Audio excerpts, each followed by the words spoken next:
Parents sued me for embarrassing the family name. Claimed you owe us everything.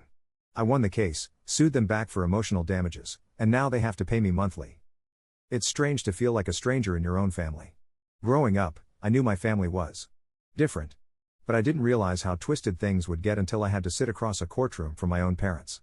My name's Trenton, Trent if you like, and this is the story of how my parents tried to sue me for embarrassing the family name and, well, let's just say things didn't go as they planned.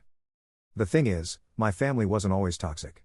I grew up in this small town just outside Chicago. Horace and Mabel, yeah, old school names, I know, were seen as pillars of the community. Horace was a real man's man, all grit and muscle, running his construction business like some old baron. Mabel. Well, Mabel was the face of our family, charming in public but cold at home. They loved appearances. Everything was about maintaining our status. It was exhausting. As the firstborn son, they had big plans for me. From the moment I could hold a hammer, Horace had me helping on his sites, watching him bark orders and sketch blueprints with that glint of ambition in his eye. One day, Trenton, he'd say, with his fatherly pat on my back, all of this will be yours. He said it with pride, like he was offering me some crown. But even back then, it felt more like a weight than a gift. Now, here's the thing, I didn't want it. I knew from an early age that construction wasn't my passion. What really got me excited was design. Architecture. Not just slapping buildings together, but creating spaces that mattered, that brought people together and respected the environment. I wanted to study green design, to build spaces that gave back to nature instead of taking from it. But in Horace's eyes, that was pointless liberal crap. One night, when I was about 17, I finally got the nerve to tell them. I'd just been accepted into a prestigious architecture program in New York City. I thought they'd be proud. I came home late after hanging out with some friends, my acceptance letter tucked in my jacket pocket. The house was quiet, and I found them in the kitchen, sipping coffee and reading the newspaper. Mom, Dad, I started, feeling the usual nervous flutter in my stomach that came up whenever I thought about disappointing them. I got into NYU's architecture program. Full scholarship. For a second, there was silence. Mabel's coffee cup clattered onto the saucer, her eyes widening. Horace just stared at me, jaw tight, until his face twisted into a scowl. NYU? He spat. Architecture? What are you talking about, Trenton? I took a deep breath. I want to study architecture. Green design. I've been working on this for years. And you think that's what's best for you? Horace's voice was dangerously calm, the kind of calm that usually preceded a storm. After everything I've taught you, after all the work I've put into this business for you? I didn't know what to say. He sounded so hurt, and I felt a pang of guilt, but then I reminded myself, this was my life.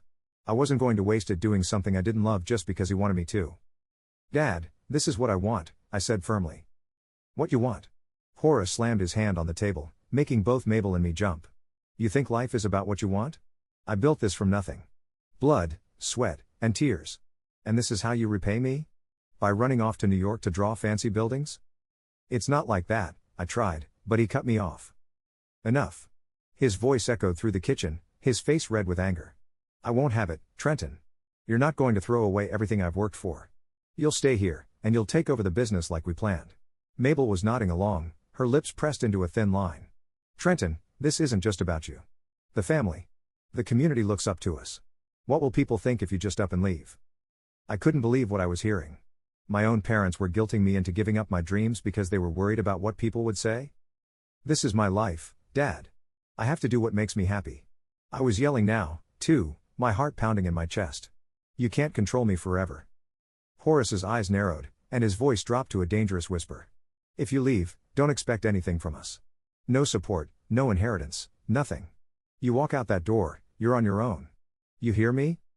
I looked at Mabel, hoping for a hint of sympathy, but she just turned away, her face cold. Fine, I said, my voice breaking. If that's how it's going to be, then I'll do it alone. And I did. I walked out that door and got on a plane to New York the next day, leaving everything behind. It was terrifying, but also exhilarating. I threw myself into my studies, graduated with honors, and started working for a reputable architecture firm in the city. I built a life for myself. I wasn't rich or anything, but I was happy.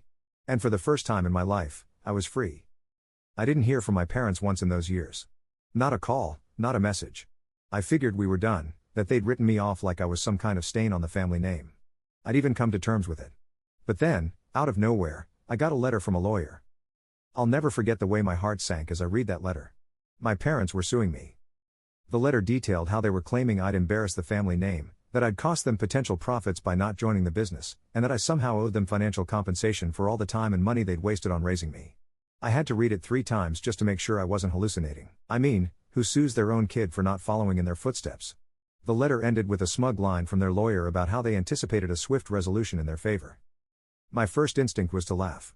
Then I wanted to cry. And then I felt something I hadn't felt in a long time, pure, burning rage.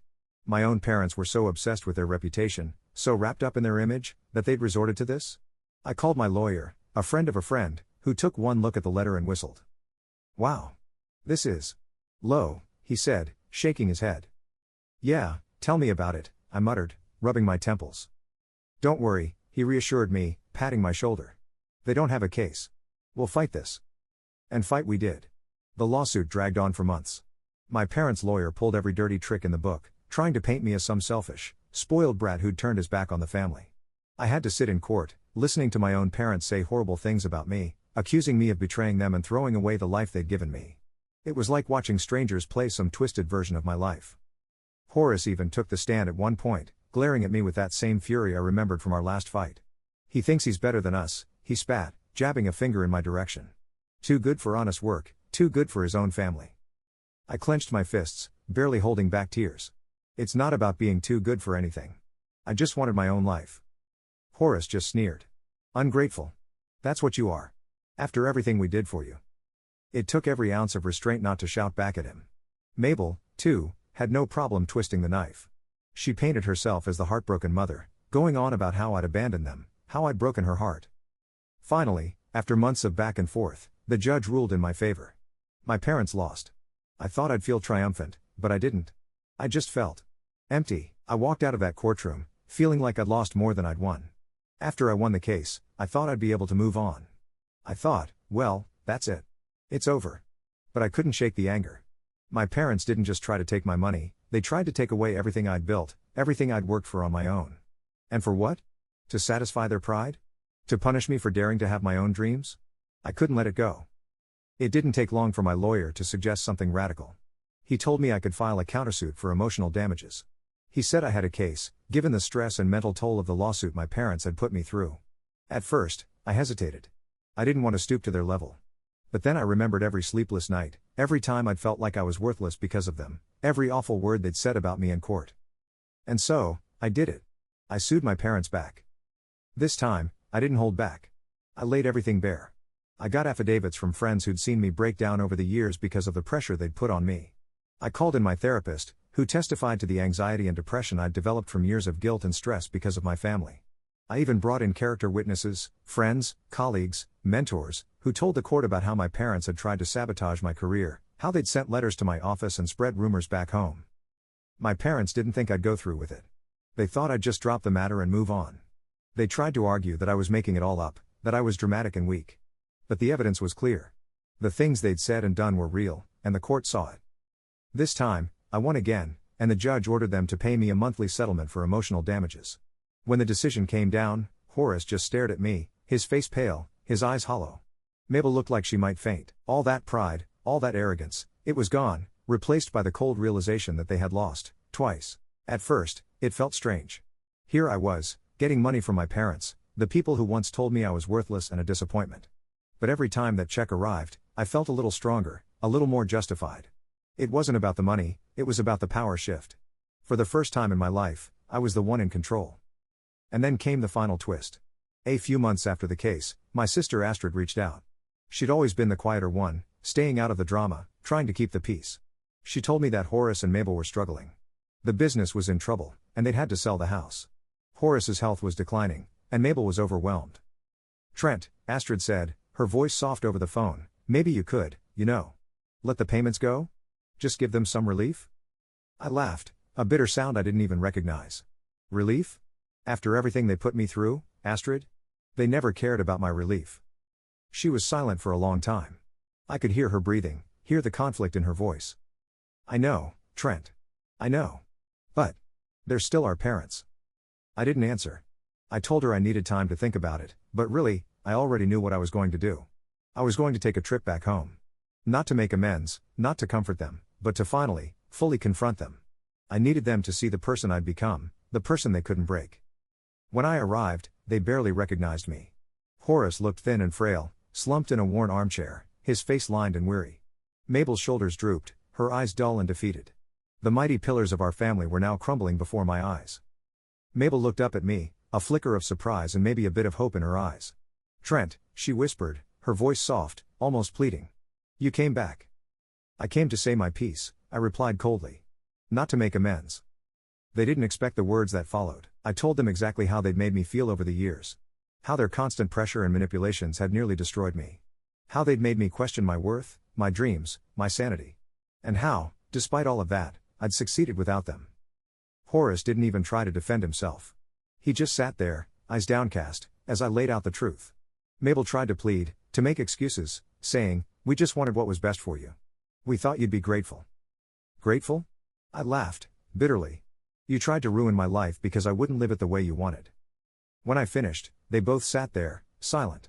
I could see it, the realization sinking in that they'd lost me, not just as their son but as a human being who could ever look at them with anything other than bitterness. As I walked out, Mabel called out, her voice trembling. "Trent, please. Can't we try to fix this? We're family." I turned back, giving her one last look. "Family doesn't do what you did," I said simply. I left them there, in that hollow, empty house, knowing that the settlement would keep coming, that each check they signed would be a reminder of what they'd lost. They had no choice but to pay me each month, forced to send a piece of themselves to the son they tried to crush. And as each check came in, I felt my own life moving forward, freer than it had ever been, finally leaving the shadows of Horace and Mabel far behind. And that was the sweetest revenge of all.